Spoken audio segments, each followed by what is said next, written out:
ምን ሆነሽ ነው እንደዚህ አጣድፈሽ ጠራሽ? አንተ ጋር መታ ነበር አይደል? ማ ስለማን እንደማወራ በደንብ ታውቃለህ እንዴ? ታዲያ የሥራ ቦታው እኮ ነው። ማምጣቷ ምን ይገርማል? አልገባኝም። ሶስናንም ስራ ቀጠርካት? ሶስና? ስለ ሶሲ ነው እንዴ የምታወሪው? እኔ እኮ ስለ ሀና መስሎኝ ነው። እዚህ መታ ነበር እንዴ? ምን ልትሆን? እግሬ ላይ ወድቃ ይቅርታ ጠየቀች። እና ምን አልሻት? እስኪ አንተ ንገረኝ፣ ምን እንድላት ትጠብቃለህ? እሱማ አውቀዋለሁ፣ ግን ኪራ ታውቃለህ፣ በሷ ምክንያት ከሞት ነው የተረፍኩት።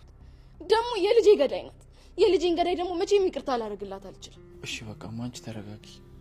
ደግሞ ከምንም በላይ ያናደደኝ ያንተ እሷን አናግሪያት ብለህ እዚህ መላክህ ነው። ኧረ እኔ እንደዛ አላልኩም።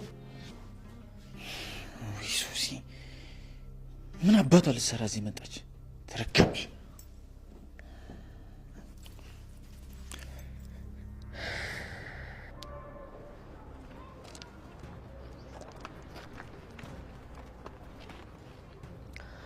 አንቺ ነሽ የደወልሽልኝ?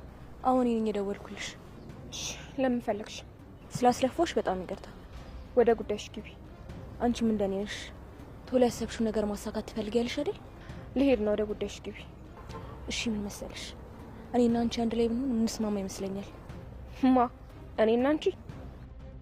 እንዴት ባክሽ? ዛሬ ከናሁን ጋር ጥሩ ነገር እንደሌለሽ አውቄያለሁ። እናማ እኔና አንቺ ለምን አንድ ላይ ሆነን ምሩን? ሰሚኛለሽ? ይሄን በማሰብሽ በራሱ ልትቀጭ ይገባል። እሺ? እጅሽን እኔ ላይ ማንሳት መብት የለሽም። እሺ? እሱ ነው የሚገርምሽ። ገና ናሁን ከቤቱ መንቅሮ ሲያስወጣሽ ያኔ ተረጃዋለሽ። እሺ? ደፋር። ወይኔ ሀዊ፣ ምንድን ነው ያደረኩት? የተሳሳተ ቦታ ሳይሆን አይቀርም የመጣው። ምን ይሻለኛል?